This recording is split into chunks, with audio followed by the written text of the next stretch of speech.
So yun, good morning po sa ating lahat. Alright, so tara magkape po tayo. No? Maaga po ako nagising dahil syempre bago tayo sa school. No? At ginagamay pa natin yung oras po natin. No? So yan, gumagawa po ako ng activity namin para mamaya maghapon. And then, ayan po yung order po sa ating itlog ng pugo. No? At ngayon lang po ako nakagawa ulit ng YouTube video po natin. Pasensya na po, no? So, nagkukulang na po tayo ng production. Alright? So, ito po, 100 pieces. Okay? Tapos, may order pa po sa ating 100 pieces pa ulit, no? At, ayan, no? Ang ating natitira na itlog pugo, no? So, siguro nasa 100 pa to. At, yun, mamaya, di-deliver natin to bago tayo pumasok kay Madam Ruby, dati ko pong kasamahan. Ayan. So update lang, wala na po nakalagay po dito sa ating mga scratch pen. Ayan, kung mapapansin nyo, saglit buksan natin yung ilaw.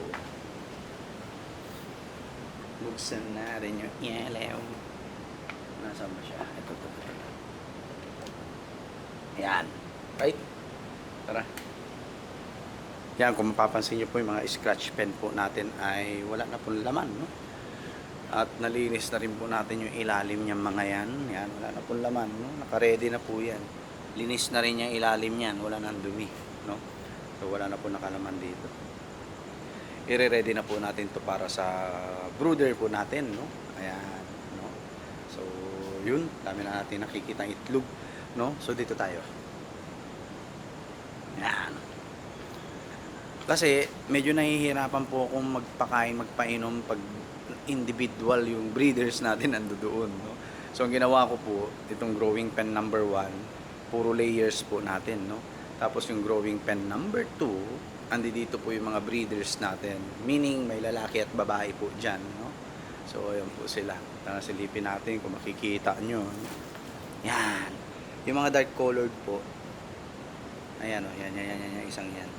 Tsaka yun, yung tatlo ay mga lalaki po yan, no? So, andi dito po yung mga breeders natin.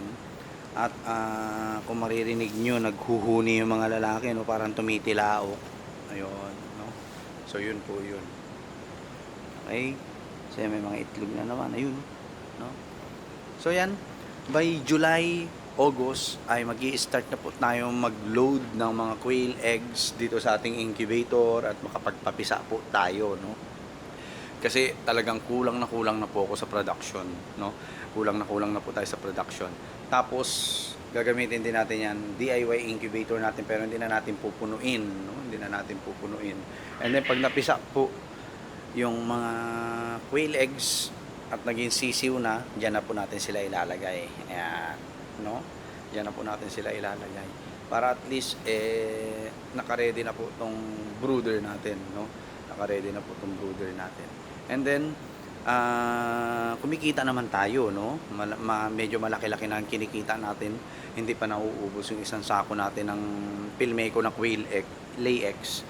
Ay kailangan po natin bumili ng buhangin, no? Papatambak po akong buhangin dyan sa growing pen 1 to 4. Tapos, kapag may matitira, dyan sa fly pen, papatambakan din natin ng buhangin. At saka dito po, sa 4 na brooder natin, no, na scratch pen, yung ilalim po niyan, patatambakan natin. And then kapag may matitira po, papatambak mo na po doon sa silungan ng ating mga manok, no? So yung mga manok po natin, hindi na po natin sila gaanong priority, no? At ang priority po natin is quail breeding and propagation, no? Kaya nga bumili pa ako ng isang, ayan, no, automatic incubator para at least medyo marami-rami na yung mailalagay natin, no, bawat batch. So kapag tinanggal natin yung roller nito, ayan, may mga roller kasi yan tatanggalin po natin yan.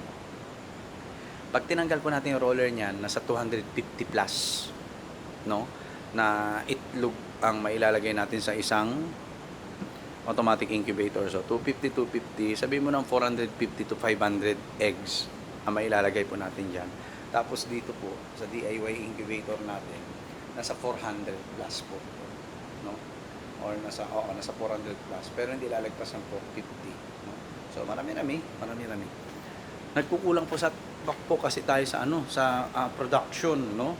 Katulad niyan, isang pitik lang, no? Nung nakaraan, si Madam Ruby, nung isang araw, 300 pieces. No? After one day, order ulit siya ng 100 pieces. No? Tas yan na lang ang natira sa atin. Isang pitik na lang din yan, no? Kay Ma'am Karen pa, no? 100 pieces din. Good thing is araw-araw maganda ang egg production po natin. Kasi kaso nga lang, sabi ko nga, magde-decline na rin yan, no? At mga ilang buwan na lang din yan ay magde-decline na po sa pag-itlog. Kaya mangyayari po dyan, ang maiiwan na lang dito is mga breeders natin, no? Mga breeders po natin na siyang magpaparami ng ating pugo. Yan, no?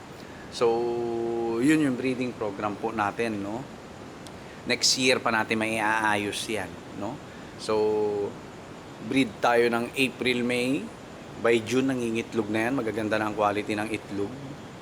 Tapos, call po tayo ng last week ng March sa mga layers po natin. Tapos, magbebenta po tayo ng meat, whale meat, no? Ng April at May. And at the same time, magbe-breed na rin po tayo ng susunod nating mga layers and breeders po, no? So, yun po, no? Ang uunahin nating ikal, yung mga layers po natin. Ang isusunod po natin, yung mga breeders po natin. Dahil that time, third week or last week ng May ay may kapalit naman na yung mga breeders po natin. So, yun, no? At medyo kinakapos tayo ng production. Gusto ko at least 1,000 eggs or 1,000 layers po.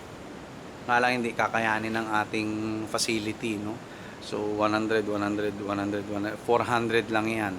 Tapos dito 100 pieces na breeders po natin, no? 100 pieces na breeders po natin. Okay na rin yun, okay na rin po yun, no? Kasi tawag dito, gagamayin pa natin, no? Kung lalong dadami yung market circle natin, magdadagdag tayo.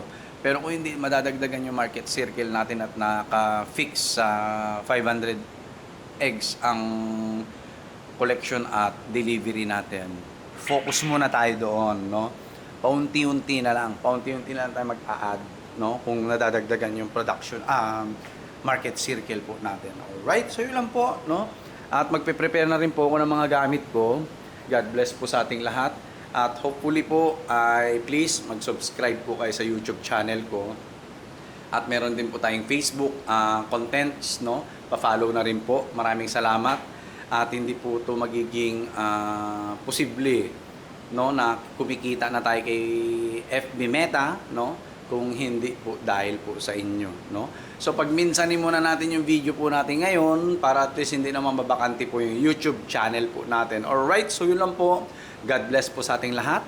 Peace!